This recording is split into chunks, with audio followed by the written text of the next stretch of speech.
The Amazing Teleporting Misadventures of Timmy and the Terrible Teleport Machine. Once upon a time in the little town of Tinkerville, there lived a curious boy named Timmy. Timmy wasn't just curious, he was also an inventor. And not just any inventor.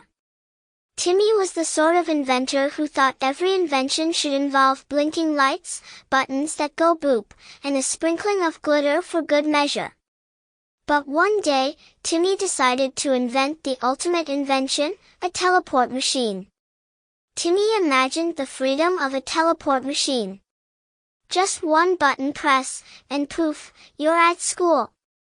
Another press, and zap, you're at Grandma's house for cookies. And just think of the holidays. The beach, the mountains, the moon, all just a button away. With that grand vision, Timmy set off to work in his messy garage laboratory. After weeks of tinkering, screwing, and occasionally hitting things with a wrench, Timmy was ready.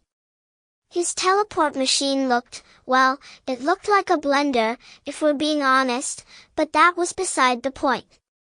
It had a big, glowing red button in the middle and a bunch of smaller buttons around it labeled Jungle, Desert, Ocean, and even Mystery Button.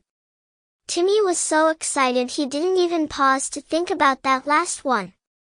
Today is the day, Timmy announced to his cat, Mr. Whiskers, who looked unimpressed but gave a supportive meow.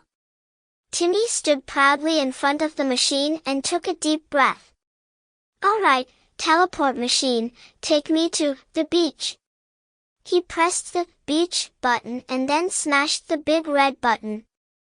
Instantly, there was a whirring sound, followed by a bloop, and then a zazz-up, and Timmy disappeared from his garage in a flash of glittery light. A moment later, Timmy opened his eyes and blinked. He was at the beach. He could feel the warm sand beneath his feet and hear the waves crashing. But something was off. Instead of water, he was ankle-deep in giant sprinkles. "Ha!" he muttered, scooping some up. The beach was made of sprinkles, the waves were chocolate milk, and even the sun was a big, smiling cookie in the sky. Oops, he realized, I must have set it to the candy beach setting instead of a real beach. Before Timmy could find the button to teleport back, a massive marshmallow crab scuttled toward him, clacking its sweet, squishy claws. "Hey there!" Timmy laughed. I think I'll be going now." But when he tried to press the button, nothing happened.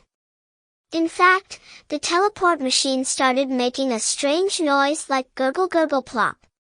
Then the machine zapped Timmy again, this time without any button pressing, and sent him flying through a swirl of colors. When he opened his eyes, Timmy was in the middle of a dense jungle. Except the trees were made of spaghetti noodles, and the leaves were giant meatballs. "Not again," he groaned.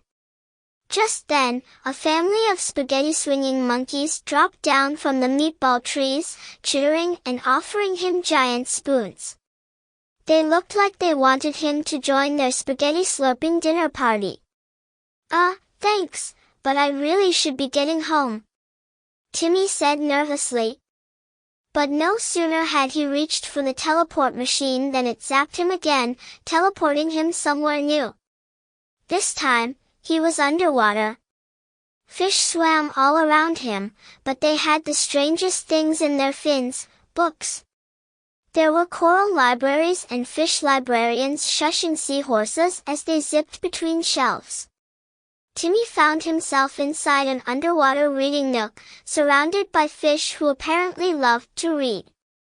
"Why do I keep ending up in these strange places?" he asked himself. But before he could find an answer, the teleport machine gave another beep boop zzzzrrp and sent him off again. Timmy tumbled and twisted through another portal and landed with a thud. He looked around and gasped.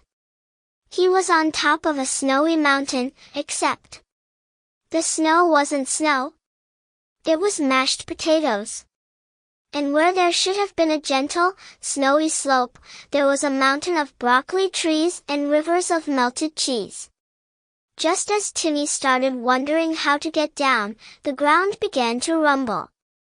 He turned around to see a massive avalanche of gravy coming his way. "Okay, that's it," he shouted.